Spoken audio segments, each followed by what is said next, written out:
সুপ্রিয় দর্শক, আসসালামু আলাইকুম। মিসেস রহমান কুক হাউসে আপনাদের সকলকেই আমন্ত্রণ জানাচ্ছি।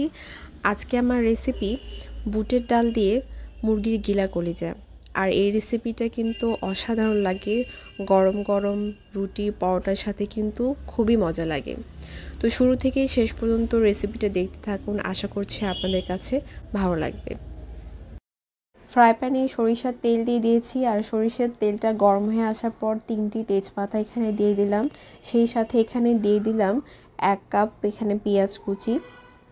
পেঁয়াজ কুচিটা দেওয়ার পর এখানে আমি দিয়ে দিব 3টি দারচিনি, 2টি কালো এলাচ এবং 4 থেকে 5টি সাদা এলাচ, লং এবং গোলমরিচ, আর একটি স্টার আনিস দিয়েছি। স্টার আনিসে আমি 2টি পাপড়ি আমি ভেঙে দিয়েছি।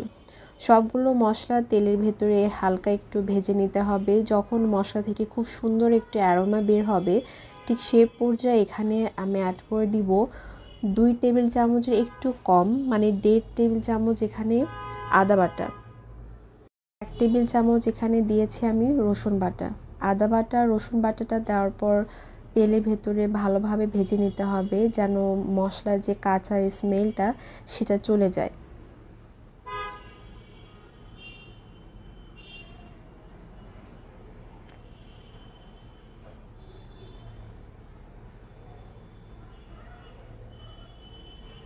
কাঁচা মশলাটা ভেজে নেওয়ার পর এখানে আমি 2 টেবিল চামচ লাল মরিচ গুঁড়ো, 1 চা চামচ হলুদ এবং 1.5 টেবিল চামচ এখানে আমি জিরে ও ধনের গুঁড়ো অ্যাড করে দিলাম। আর স্বাদ মতো দিয়ে দিলাম লবণ। আর ঝালটা অবশ্যই আপনাদের টেস্টের উপর ডিপেন্ড করবেন। আমি কারণ বারবার একই কথা বলি, কারণ অনেকে আছে খুব বেশি ঝাল খান, অনেকে আবার একটু কম ঝাল খেয়ে থাকেন। তো আপনাদের যার যেরকম টেস্ট সেরকম আপনারা এখানে মরিচের পরিমাণটা বাড়িয়ে কমিয়ে এখানে অ্যাড করবেন। মশলা যেন ভালোভাবে কষিয়ে নেওয়া হয় আর পুড়ে নেওয়া যায়, এই জন্য আমি সামান্য একটুখানি গরম পানি এখানে অ্যাড করে দিব। একদম ফুটন্ত গরম পানি দিতে হবে। তো মশলাটা যখন কষিয়ে নেওয়ার পর যখন তেল আর মশলা যখন সেপারেট হয়ে যাবে, ঠিক সে পর্যায়ে এখানে আমি যে মুরগির যে গলা কলিজা আছে সেগুলো আমি দিয়ে দিব এখানে। আর কলিজাটা আমি আগে হালকা গরম পানি দিয়ে সামান্য একটু ভাপিয়ে নিয়েছি, এতে কলিজার যে এক্সট্রা যে ব্লাড থাকে সেটা বেরিয়ে আসে।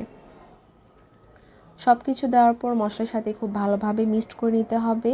আর মিক্স করতে করতে দেখবেন যে এখান থেকে বাকি কিন্তু মানে পানিটা কিন্তু ছেড়ে দিয়েছে, আর ওই পানিটা দিয়ে কিন্তু মশলাটা একটু ভালোভাবে মুরগিটা কিন্তু কষানো হয়ে যাবে।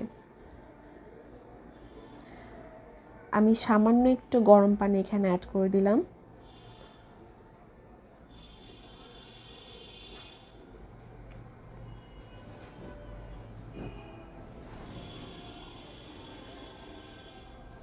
এর থেকে বেশি পানি আমি অ্যাড করব না। 10 মিনিট হয়ে গেছে আর খুব ভালোভাবে মুরগির গিলা কলিজাটা কষানো হয়ে গেছে, আপনারা দেখেই বুঝতে পারছেন। এখন ঠিক এ পর্যায়ে আমি বুটের ডাল আগেই আমি সেদ্ধ করে রেখেছিলাম। আমি এখানে 2টি তেজপাতা, লবণ, হলুদ আর তেল দিয়ে আমি আগেই সেদ্ধ করে রেখেছিলাম। আপনারা চাইলে এমনিভাবেও সেদ্ধ ছাড়াও দিতে পারেন, কিন্তু অনেক সময় দেখা যায় বুটের ডাল সেদ্ধ হতে চায় না। তো খুব ভালো হয় যদি আগেই যদি সেদ্ধ করে সেটা মিক্সড করার।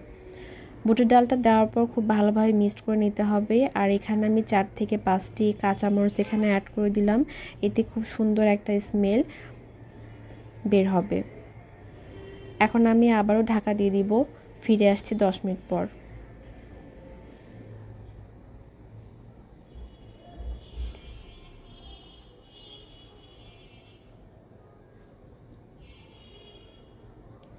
10 মিনিট হয়ে গেছে, খুব ভালোভাবে এটা কষিয়ে নেওয়া হয়ে গেছে। আমার কাছে মনে হয়েছিল যে আর একটু পানি দরকার, এই জন্য আমি হাফ কাপের একটু বেশি পানি আমি এখানে অ্যাড করেছি।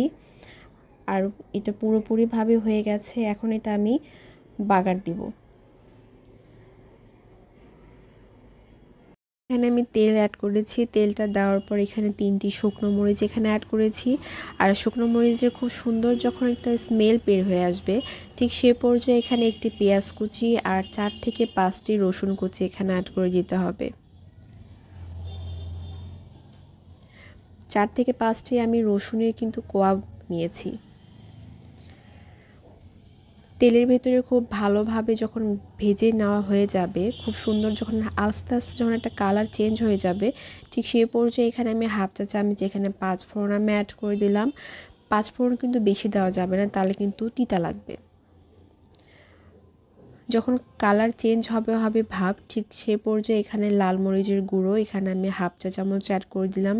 এতে যদি বাগারের সময় যদি লাল মরিচের গুঁড়ো এখানে অ্যাড করি, তাহলে কিন্তু তরকারির কালারটা কিন্তু সুন্দর আসে। অবশ্যই চেষ্টা করবেন যেখানে লাল মরিচের গুঁড়োটা অ্যাড করে দেওয়ার পর, আর অ্যাড করে দেওয়ার পর কিন্তু আর বেশি কিন্তু ভাজা যাবে না। এখন পুরোটাই বুটের ডালের যে তরকারিটা আছে সেটা ঢেলে দিতে হবে, আর সাথেই কিন্তু যে ঢেকে দিতে হবে, কারণ যে বাগারের যে স্মেলটা সেটা বেরিয়ে যাবে। ঢাকনা খোলার পর এখানে আমি হাফ চা চামচের মতো এখানে গরম মশলার গুঁড়ো এখানে অ্যাড করে দিব। গরম মশলার গুঁড়ো অ্যাড করে দেওয়ার পর খুব ভালোভাবে এটা মিক্সড করে নিতে হবে। মিক্সড করে আমি একদম মিডিয়াম জালে এটা 5 মিনিটের জন্য রেখে দিব। 5 মিনিট পর আমি আপনাদেরকে পুরো ডিশটা আমি আপনাকে সার্ভ করে দেখাচ্ছি।